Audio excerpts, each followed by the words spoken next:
आदाब नाजरीन, आपका मेज़बान सईद नज़ार खलीफा आपकी खिदमत में हाजिर। आप देख रहे हैं पुकार न्यूज़ नेटवर्क के लाइव नशरियात। आए दिन हम स्पेशल प्रोग्राम चलाते हैं पुकार न्यूज़ नेटवर्क के पेज पे। हमारे लाइव नशरियात आने का मकसद हमेशा से यही रहता है कि हम नए-नए गेस्ट्स को अपने इस प्रोग्राम में शामिल करें, मेहमानों को मदऊ करें, ताकि उनकी ज़िंदगी के बारे में जाना जाए और उन्होंने जो चीज़ें हासिल की हैं अपनी ज़िंदगी में, वो अपने नाज़रीन तक पहुँचाई जाएँ। तो आज माह रमज़ान का बाबरकत महीना चल रहा है। इस बाबरकत महीने में हमें चाहिए कि हमें अपने आस-पास, दाएँ-बाएँ, हमारे हमसायों में या कहीं भी दूर-दराज़ जहाँ पे गरीब-गुरबा लोग हों, उनकी मदद की जाए, ताकि वो भी ये ईद अच्छे से मना पाएँ, क्योंकि ईद-उल-फ़ितर आने वाली है। इस सिलसिले में हमें गरीबों की मदद करनी चाहिए और हर टाइम ये चीज़ ख़याल रखनी चाहिए कि हमारे नेबर्स में कोई ऐसे तो नहीं हैं जिनको पैसों की ज़रूरत है, किसी भी चीज़ की ज़रूरत है। इसलिए आज इस बाबरकत महीने में उस चीज़ का भी हमें ख़याल रखना चाहिए। हम बढ़ते हैं अपने प्रोग्राम के लाइव नशरियात की तरफ। हमारे लाइव नशरियात अक्सर और बेशतर हमारे पेज पे पुकार न्यूज़ नेटवर्क पे चलते हैं। तो आज हमारे इस लाइव नशरियात में हमारी ख़ास मेहमान जुड़ी हुई हैं, जो कि एक यंग स्टूडेंट ऑथर हैं, जिन्होंने हाल में एक किताब लिखी है, सबात कयूम, जो कि सेंट्रल कश्मीर बडगाम से वाबस्ता हैं। तो हम जानना चाहेंगे सबात कयूम जी से कि आपने ये किताब लिखी, आपका ये किताब लिखने का सफ़र कहाँ से शुरू हुआ? तो सबात जी, सबसे पहले आप अपना तारुफ़ करवाएँ, हमारे नाज़रीन आपका तारुफ़ जानना चाहेंगे। Well, Assalamu alaikum. My name is Sabahat Qayoom, and I study in ninth class in Greenfield School, Huru Badgam. And I'm from Parnua Badgam. और जो मेरी बुक है Don't Die Before Your Death, इसकी जर्नी जो start हो गई है ये लॉकडाउन के ड्यूरिंग मैंने स्टार्ट की। और from my childhood I was very found of books. मैं बहुत बुक्स पढ़ा करती थी। मुझे बहुत इंटरेस्ट था बुक्स में, बहुत इंस्पायर हुई हूँ बहुत सारे बुक्स से। और मुझे मोटिवेशन मिलती थी उन बुक्स से। जी, तो ये जो आपने किताब लिखी है, ये किताब कितने वक़्त में आपने मुकम्मल की और क्या कुछ मकसद रहा ये किताब लिखने का? आपको कैसे ये चीज़ ज़हन में आई कि मैं किताब लिखूँ? एक 9th क्लास के स्टूडेंट होने के बावजूद एक ऑथर बन चुकी हैं आप, आपने किताब जो है किताब की मुसन्निफ़ हो गई, तो कैसे आपको ये चीज़ ज़हन में आई कि एक किताब लिखी जाए और एक पैगाम लोगों तक पहुँचाया जाए? इस हवाले से थोड़ा हमें बताएँ। सर वेल इसको तो 1.5 साल लग गया लिखने में। इसकी जो जर्नी स्टार्ट होगी तो मैंने लॉकडाउन्स में की। तो इसमें मैंने बहुत सारे कंटेंट्स दिए जो रिलेटेड सोसाइटी हो, वुमेन एजुकेशन के रिलेटेड, हार्ड वर्क के रिलेटेड, फेरियल के रिलेटेड, और भी बहुत सारे टॉपिक्स मैंने इसमें ऐड किए। जी। लॉकडाउन्स में सारे लोग ये या तो अपना वक्त अच्छी चीजों में सर्फ करते हैं या अच्छे या खराब चीजों में सर्फ करते हैं। सो वेल मैंने भी अपना टाइम किसी अच्छी चीज में सर्फ किया, तो मैंने राइटिंग स्टार्ट की। बट ऐसा जी। था कि मुझे बचपन से शौक था लिखने का। जी, बाकी भी औरतें हैं, बाकी भी फीमेल बच्चियाँ हैं जो स्ट्रगल करके लाइफ में कुछ ना कुछ करना चाहती हैं और बाकी ऐसे भी बच्चे हैं जो अपना जो फ्री का टाइम है वो अच्छे से स्पेंड नहीं कर रहे हैं और बा कुछ ऐसी भी बच्चियाँ हैं जो अभी भी एजुकेशन से, लिटरेसी से दूर होती जा रही हैं। ऐसे भी अभी लोग हैं जो अपनी बच्चियों को पढ़ाते नहीं हैं, अक्सर ऐसा सुनने में आता है। तो आप भी एक फीमेल हैं और आपने एक किताब भी लिखी और फैमिली का आपको कितना सपोर्ट मिला और इन सब किताब लिखने के दौरान आपको क्या कुछ चीज़ें क्या कुछ चैलेंज देखने को मिले? आपने अपनी राइटिंग्स में किताब लिखी और कितने ड्राफ्ट आपको लिखने पड़े ये सारी किताब तैयार करने में? सर वेल मेरी फैमिली ने मुझे हद से भी ज़्यादा सपोर्ट किया, कभी किसी चीज़ की कमी नहीं रखी। तो पहले इंसान एक राइटर के लिए बहुत ज़रूरी होता है कि वो उसको पढ़ना ज़रूरी होता है। कंप्लीट 3 इयर्स मैंने पढ़ा, बहुत सीरियस हिसाब से मैंने पढ़ा ऑथर्स को। तो उनसे थोड़ा इंस्पिरेशन मिल के मैंने स्टार्ट राइटिंग किया। तो जो ज़हन में आया एक टॉपिक दिमाग में बनता जा रहा था, तो वो मैं राइट डाउन करती जा रही थी। तो आपकी जो ये किताब लिखने की जर्नी थी, इसमें आपकी टीचर्स का या पेरेंट्स का किसी का आपको पीछे से बैक सपोर्ट रहा है जिसकी वजह से आप ये किताब लिख पाई? क्योंकि 9th क्लास की स्टूडेंट हैं नाजरीन भी देख रहे हैं कि एक मतलब छोटी उम्र में आपने इतना कुछ बड़ा कर दिखाया। तो क्या कुछ लगता है आपको इन सब चीज़ों के पीछे किसका सपोर्ट रहा आपको या फिर किसकी गाइडेंस रही जिसकी वजह से ये चीज़ पॉसिबल हो पाई? सर पहले तो मैं स्कूल का ग्रीनफील्ड स्कूल ने मुझे हद से भी ज़्यादा सपोर्ट किया, और मेरे पेरेंट्स ने सपोर्ट किया, मेरे इंस्टीट्यूट फ्यूजन ने सपोर्ट किया मेरा, और बहुत सारे जी। टीचर्स हैं जिनके पास मैं पढ़ने जाती थी या जिनसे मुझे गाइडेंस मिलती थी, उन लोगों ने मुझे बहुत ज़्यादा सपोर्ट किया। जी। लगातार ऑडियंस से भी क्वेश्चन आ रहे हैं हमें, हम कुछ क्वेश्चन लेने की कोशिश करेंगे। शाह खुर्शीद इनका क्वेश्चन है, my question goes like this, she is 9th class only, how and when she did research isn't hard sir? तो ये क्वेश्चन आपके लिए है। अब हमारे नाज़रीन के भी सवाल आते हैं श्योर। तो उनके भी अगर आप जवाब देने की कोशिश करेंगे। Yes sir, why not sir. ये तो बहुत चैलेंजिंग है कि एक 9th क्लास की लड़की ऑथर या राइटर बनना एक मुश्किल काम है, बट इंसान के लिए कुछ भी नामुमकिन नहीं है। I can say nothing is impossible in this world. जी। इंसान मरने तक सीखता रहता है, और इंसान के लिए कुछ भी चीज नामुमकिन नहीं है। जब इंसान के पास स्ट्रांग विल पावर हो, डिटर्मिनेशन हो, करने की सलाहियत हो, तो वो दुनिया की कोई भी चीज अचीव कर सकता है। पहले भी आपसे ये सवाल किया था मैंने कि ये किताब लिखना, आप मतलब अभी 9th क्लास की स्टूडेंट ही थी, फिर अचानक से एक कलम पकड़ लिया अपने हाथ में और एक किताब की मुसन्निफ़ होने जा रही थी आप। तो ये जी सब चीज़ें आपके ज़हन में इतनी छोटी-सी उम्र में कैसे आ गई है? सर, इसके पीछे गाइडेंस होती है। मेरा जो पीछे गाइडेंस रहा है वो बहुत स्ट्रांग रहा है, तो इस वजह से और मेरे जहन में कभी ऐसे क्वेश्चंस अराइज होते थे, लाइक अगर 12th क्लास की लड़की ऑथर बन सकती है, अगर उसके पेन में इतना ताकत है कि वो लिख सकती है, सो व्हाई कांट आई? तो तब जाके मेरे दिल में ऐसे क्वेश्चंस अराइज होते थे कि मैं क्यों नहीं लिख सकती थी, तो फिर मैंने जी। राइटिंग स्टार्ट किया। जी, कलम लगातार इंसान की और कौम की तकदीर बदल देती है। कलम जो है बिल्कुल। इतना जो है पावर रखती है। तो हम अगले अपने सवालात लेने की कोशिश करेंगे। शुहैब नज़ीर लिखते हैं, how she got a idea about this book? आपको आइडिया कहाँ से आई? अभी सवाल मैंने कर लिया आपसे, तो अब हम अगले सवाल की तरफ चलते हैं। सईद करार हाशमी जी लिख रहे हैं, please explain the title don't die before your death, और ये कांग्रेचुलेशंस सबात and hope much more ahead. इनने आपके लिए बहुत सारी बधाइयाँ भी दी हैं, थैंक यू, कांग्रेचुलेशंस भी थैंक्स अ आपको लॉट। दी हैं। और आप अपनी बुक का जो टाइटल है वो एक्सप्लेन करें, और इस बुक का जो टाइटल आपने ऐसा क्यों रखा और क्या कुछ मैसेज देना चाहते हैं आप बाकी लोगों के लिए, अपने नाज़रीन के लिए कि इस किताब लिखने के पीछे क्या कुछ मकसद है? क्या कुछ मैसेज है? सर एक्चुअली इसका जो टाइटल है don't die before your death, इसके पीछे ये स्टोरी है कि इंसान रोजमर्रा की जिंदगी में मर रहा है। Allah has given him a lot of blessings, Allah ने बहुत सारी नेमतों से उसको नवाजा है, तो भी वो नाशुक्र है। तो और इंसान ने एक चीज खोई है, उम्मीद खोई है। इंसान के पास जितना हो वो तो भी नाशुक्रा रहता है, और उसने एक चीज उम्मीद खोई है। और दुनिया उम्मीदों पे कायम है। जब इंसान होप खोता है तो इंसान में सब कुछ खो जाता है, तो इसीलिए मैंने ये टाइटल चूज किया, don't die before your death. तो लगातार और भी फिर से हमें सवाल आ रहे हैं। शाह खुर्शीद लिखते हैं कि जो आपका टाइटल है किताब का, उसका उसका कंटेंट के साथ कोई लेना-देना है कंटेंट के साथ? जो आपकी सर किताब का जी टाइटल सर, है? बहुत ऐसे टॉपिक्स है जिससे रिलेट होता है टाइटल, लाइक मैंने लाइफ के बारे में कुछ टॉपिक्स इसमें ऐड किया है, और जी। बहुत सारे टॉपिक्स है, फेलियर्स के रिलेटेड टॉपिक लिखा है, और कुछ ऐसी स्टोरीज भी लिखी है जो लाइफ को बहुत ये इंस्पायर करती है।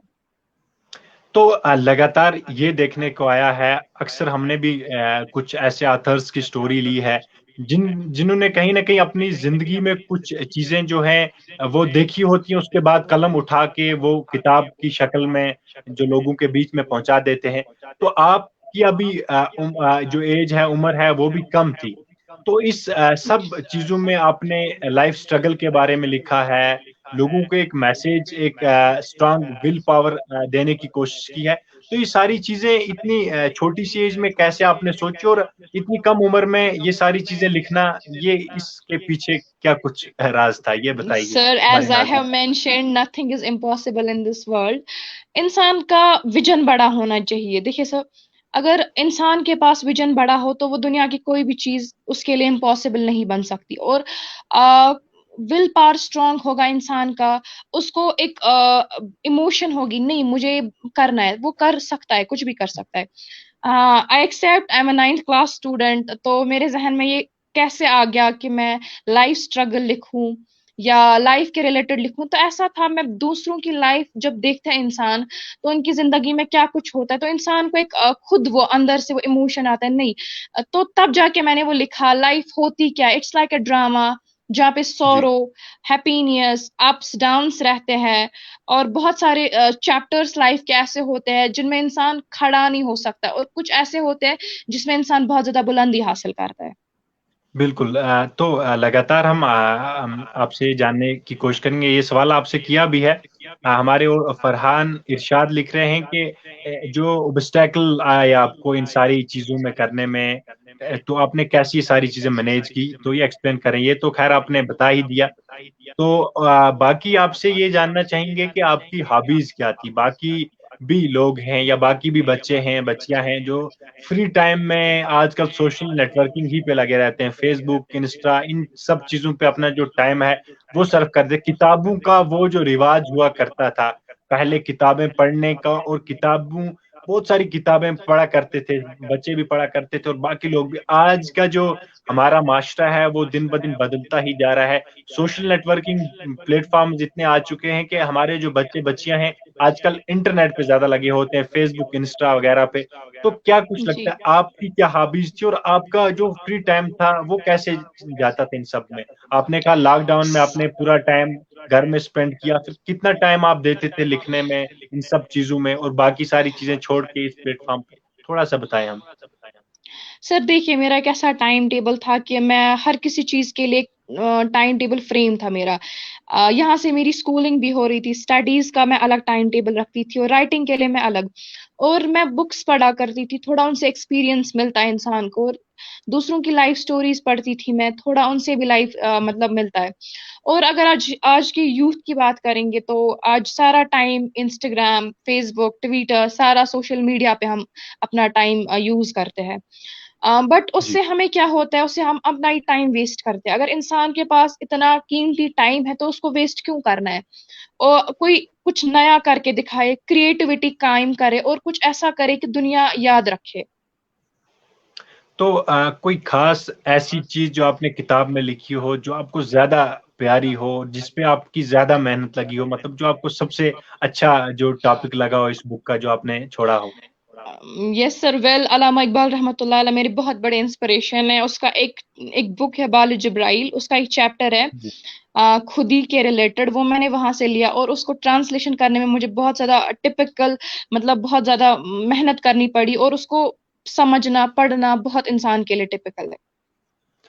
तो आगे आपकी लाइफ जर्नी अभी तो अभी शुरू ही हुई है, और अभी आपने एक किताब लिखी, तो कितनी इंस्पायर हुए आप खुद को लेके कि जब आपकी एक किताब मार्केट में आई तो आपको ये सजेशन किसने दी, कौन सा पब्लिशर होना चाहिए? क्योंकि ये सारी चीजें समझने में भी वक्त लगता है, कैसे पब्लिश करनी बिल्कुल। चाहिए किताब। फिर जब किताब पब्लिश हो के आपके हाथों में फर्स्ट टाइम जब आपने अपने हाथ में उठाई वो अपनी किताब, तो इन सब चीजों के बारे में बताएं हमें, कैसे ये सारी चीजें हुई आपके साथ? सर मैं जब बुक तैयार होगी तो उसके बाद मैं पब्लिशर ढूंढ रही थी, मैंने बहुत सारे पब्लिशर से बात की, तो फाइनली छत्तीसगढ़ में पब्लिशर एविसिपा पब्लिकेशंस थे, तो उनसे मेरी बात हो गई ऑनलाइन प्लेटफॉर्म पे। तो उन लोगों ने मुझे हेल्प की, तो उसके जरिए मेरी अपनी बुक पब्लिश हो गई।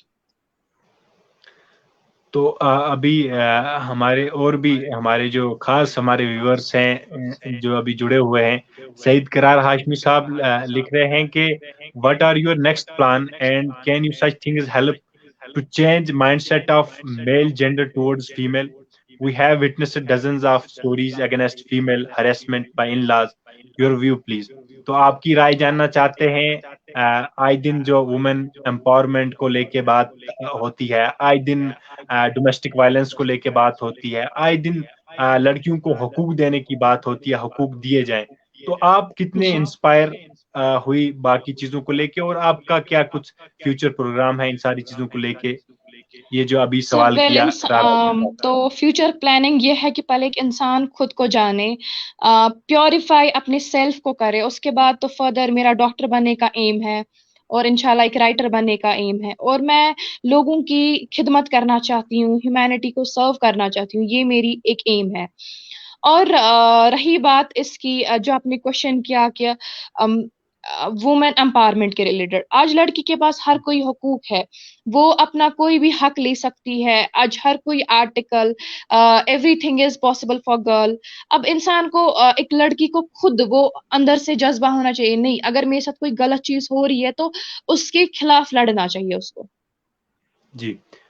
तो आपने खुद किताबों में बहुत सारी चीज़ों का ज़िक्र किया होगा, चाहे वो वुमेन एम्पावरमेंट के हवाले से हो, क्योंकि अभी तक हमने खुद वो किताब पढ़ी नहीं, इसलिए आप उस किताब के बारे में ज़्यादा जानते हैं। तो ज़्यादा जी आपने जो अपनी किताब में ज़्यादा किस चीज़ पे फ़ोकस किया है? कौन-सी मैसेज ज़्यादा पहुँचाने की कोशिश की आपने इस पूरी सर, किताब में? मेरी मैसेज खाली यही रही है कि सक्सेस की ओर जाए, कभी इंसान गिव अप नहीं करना चाहते। हमारी लाइफ में बहुत सारे टर्निंग पॉइंट्स आते रहते हैं, हमेशा हमें यही रहता है कि we expect ease from life, but life is a trial, so we should not expect ease from life. So कभी कभार ऐसा रहता है, अप्स डाउन तो लाइफ में रहते हैं, स्ट्रगल्स रहते हैं, बहुत सारी चीजें तूफान लाइफ में आते हैं। सो एक चीज को लेकर हमें गिव अप नहीं करना चाहिए। तो हमारे माइंड में एक इमेज होती है ऐसी, we want everything perfect, like perfect relationship, perfect career, all everything we want perfect. अगर सिंगल चीज ट्राई करती है उस परफेक्शन को तो हम गिव अप करते हैं। तो फेलियर्स, उस टाइम पे हम समझते हैं नहीं हम छोड़ देंगे, हमें नहीं करेंगे, हमसे नहीं हो पाएगा, बट ऐसा हमें कभी भी नहीं सोचना चाहिए, क्योंकि if we give up everything will end up there. हम सारे बोलते हैं failure is not option, failure is not option, but मेरे हिसाब से failure should be an option, because when we fail then we stand, and then when we stand that keeps us going. और यही मेरी मैसेज है इन तक कि जो इंसान हमेशा चलता रहता है उसी की मंजिल करीब होती है। अगर हमें गिव अप किया, यानी हमने वो रास्ता छोड़ दिया, तो हम कभी कामयाब नहीं हो सकते। जी। तो जब आप ये किताब लिख रहे थे, उस वक़्त आपको ऐसी किसी चीज़ का सामना करना पड़ा जब आपकी हिम्मत जो है वो कहीं न कहीं टूट गई कि अब शायद मुझसे नहीं हो पाएगा? ऐसा कुछ हुआ आपके साथ इस sorry no sir, nothing journey में? इंटरेस्टिंग, बट कुछ कश्मीर के हालात जिसकी वजह से इंसान अंदर से लगता है नहीं अब छोड़ दे, हमें छोड़ना चाहिए सब कुछ, बट मैंने अपने विल पावर को, अपने इमोशंस को, अपना जो एम था मुझे, मैंने वो बरकरार रखा। तो आप खुद सेंट्रल कश्मीर बडगाम से अब निकल के अब लोगों की एक किताब की शक्ल में लोगों तक पहुँच रहे हैं। तो जी। क्या कुछ लग रहा है आपको आगे चल के और कोई किताब लिखने का इरादा या फिर आगे आपकी क्या है लाइफ़ में क्या कुछ गोल आपने सेट किए हैं, जो हमारे नाज़रीन जानना चाहेंगे? सर मेरी जो नेक्स्ट बुक रहेगी वो सोशल एवल्स के रिलेटेड रही है, जिसने हमारी सोसाइटी को एनगल्फ किया है, उस रिलेटेड मैं जी। बुक एक प्रिपेयर कर रही हूँ। तो वो मेरी फर्दर प्लानिंग है, और मैं स्टडीज, मेरा इंशाल्लाह नेक्स्ट ईयर मैट्रिक रहेगा, तो उस पे मैं फोकस कर रही हूँ। तो दोनों चीज़ें आपस में एक साथ चलाना मतलब आपने 1 साल किताब भी 1 डेढ़ साल किताब पे भी दिए और यहाँ से जी। आपकी ये अभी बेसिक स्टडीज़ भी चल रही हैं, तो इन सबको बैलेंस करने में कितना मुश्किल होता था आपको?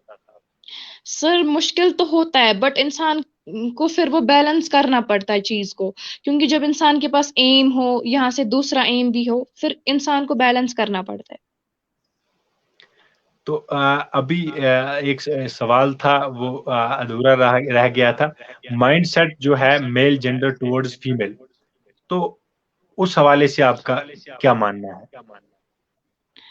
सर मेल, जो आदमी का, अगर हम बात करेंगे रिलेटेड मेल का क्या रहता है फीमेल के माइंड सेटअप के, वो उनका अपना ये होता है, इंसान के पास अपना अपना विजन होता है। अगर एक आदमी किसी लड़की के रिलेटेड कुछ सोचेगा तो उसकी अपनी सोच होती है, अलग अलग इंसान का माइंड सेटअप होता है। और मेरे हिसाब से जिस इंसान को खुद का काम होता है, लाइक उसकी अपने गोल्स होते हैं सेट करके, वो किसी चीज पे फोकस ही नहीं करेगा रिलेटेड वुमेन। जी, तो हमें और भी सवाल आ रहे हैं, कुछ अहम सवाल उठाने की कोशिश करेंगे। शाह खुर्शीद लिख रहे हैं कि इन सब चीजों के पीछे रिसर्च, जो रिसर्च लगती है किताब लिखने के पीछे, तो सारी रिसर्च आपने कैसे की, ये थोड़ा सा बताइए कि रिसर्च जो आपने करनी थी वो कैसे आपने की ये रिसर्च इस सर किताब के लिए। रिसर्च तो मैंने नहीं की, बट ऑब्जर्वेशंस मैंने सोसाइटी में की, तो वही मैंने बुक में डाला।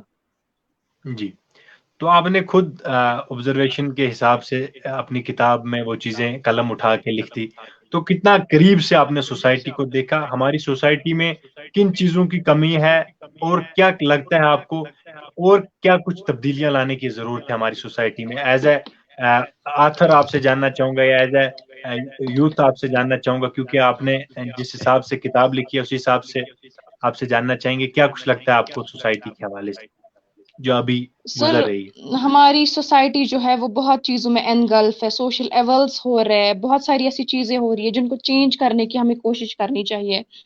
और जी, यहाँ पे एक चीज़ है, लाइक अगर हम विलेजेस की बात करेंगे तो इंसान के पास अगर एम होगा तो उसको आगे बढ़ाने में उसको प्लेटफॉर्म नहीं मिलता एक इंसान को, तो वो मसला रहता है विलेज लेवल पे। और बहुत सारी सोसाइटी में ऐसी चीज़ें है जिनको हमें चेंज करने की कोशिश करनी चाहिए। जी। तो आप मतलब बडगाम से जब आपने अपना सफर जो है स्टार्ट किया, शुरू किया अपनी जर्नी, तो आपने वहां से जब अपना सफर शुरू किया तो आपको कितना सपोर्ट की जरूरत लगी, या आपको क्या लगता था कि मुझे कितना बैक सपोर्ट जरूरत है, या फिर और कितना सपोर्ट होना चाहिए था कि मैं इससे भी आगे जाती, या फिर आप जिस काम में लगी हुई थी आपको वही सारा कुछ लगता था, ये मेरे लिए सारा कुछ ठीक है, जितना है तो सर उतना काफी है। वो मेरे लिए इनफ था, क्योंकि मुझे बहुत सपोर्ट मिला हर किसी टीम मेंबर से। जी। तो आपकी स्कूलिंग जो है वो कहाँ पे चल रही है अभी? वो ग्रीनफील्ड स्कूल बड़गाम। अच्छा, बडगाम ही में। तो जी। अभी अगर आपकी ये जो किताब है, आपकी किताब का जो टाइटल है, आप टाइटल एक बार फिर से बताएं अपनी किताब का। Don't die before your death. जी। तो अगर ये बुक कोई परचेज करना चाहेगा, खरीदना चाहेगा, पढ़ना चाहेगा, तो वो कहाँ से कहाँ पे ये बुक अवेलेबल है, जहाँ से अगर कोई भी हमारा जो नाजरीन है, देखने वाले, अगर वो बुक ये पढ़ना चाहेंगे तो उनको कैसे इजिली अवेलेबल हो जाएगी ये? सर ये अमेजोन फ्लिपकार्ट पे है। अच्छा, जी। ऑनलाइन ये इजिली अवेलेबल है। जी जी सर। तो चलते चलते हमारे नाजरीन को और भी आपसे गुफ्तगू करते हैं चलते चलते, तो आपसे ये जानना चाहेंगे कि आपका जो सफर, ये पूरा जो सफर है जो आपने 1.5 साल का किताब के साथ गुजारा, तो आगे चलते चलते आप और कितना वक्त गुजारना चाहते हैं इन किताबों के साथ, क्योंकि बहुत सारे लोग किताबों से दूर हो गए, तो उन लोगों के लिए यस आपकी सर। क्या मैसेज रहेगी जो लोग किताबें बिल्कुल भी नहीं देखते, आप किताबों से दूर हो चुके हैं, तो उन लोगों के लिए आपकी क्या मैसेज रहेगी एज एक यंग आथर के तौर पर? सर मेरे हिसाब से a room without book is like a body without a soul. एक किताब के बगैर एक इंसान कुछ भी नहीं है। सो जी, बुक एक इंसान के लिए एक साथी की तरह साथ हमेशा रहती है। अ, और इल्म ही एक ऐसी चीज है, एक दौलत है जो हमेशा इंसान को रोशनी प्रोवाइड करती है। तो इंसान को बुक्स ज्यादा से ज्यादा पढ़ने की कोशिश करनी चाहिए, क्योंकि किताबों को पढ़ने का मजा अलग ही होता है। तो जो आजकल दूर हो गए, सोसाइटी के जो लोग बुक से दूर हो गए, तो उनके लिए मेरा यही मैसेज रहेगा कि वो बुक्स को ज्यादा से ज्यादा पढ़ने की कोशिश करें, क्योंकि उनको वहां से बहुत ज्यादा नॉलेज मिलेगी और बहुत ज्यादा एक्सपीरियंस मिलेगा उससे। जी। तो जब आपकी किताब जब मुकम्मल हो चुकी थी और पब्लिशर के पास गई और पब्लिश होके जब मार्केट में आई, तो आपके स्कूल वालों का क्या कुछ इस सारी चीज़ को लेके नज़रिया था? कितने खुश हुए वो इन सारी चीज़ों को देख के कि जब आपकी किताब सामने आई, या आपके घर वाले कितने खुश हुए, या बाकी आपका फ्रेंड सर्कल आपसे कितना इंस्पायर हुआ कि आपने किताब लिखी, और उनको भी कितना शौक पड़ा कि हम भी कुछ ऐसी चीज़ करें जो लोग जिससे इंस्पायर हो जाएँ और हमें भी उससे इंस्पिरेशन मिलेगी। तो सर इन सब अल्हम्दुलिल्लाह चीज़ों मेरे को। प्रिंसिपल जो है शौकत सर, उसने मुझे बहुत सपोर्ट किया और वो बहुत ज्यादा खुश हो गए, और मेरे फ्रेंड्स भी बहुत इंस्पायर हो गए, क्योंकि जब इंसान जी, कुछ करता है तो उनको भी एक जज्बा बढ़ता है, नहीं मुझे भी कुछ करना चाहिए। जी। तो अभी आपके फैमिली में कौन-कौन है? सर मेरी ममा है, मेरे पापा और मेरी सिस्टर एक है, और मेरी एक कजिन है जिसको हमने अडॉप्ट किया है। जी। तो जी।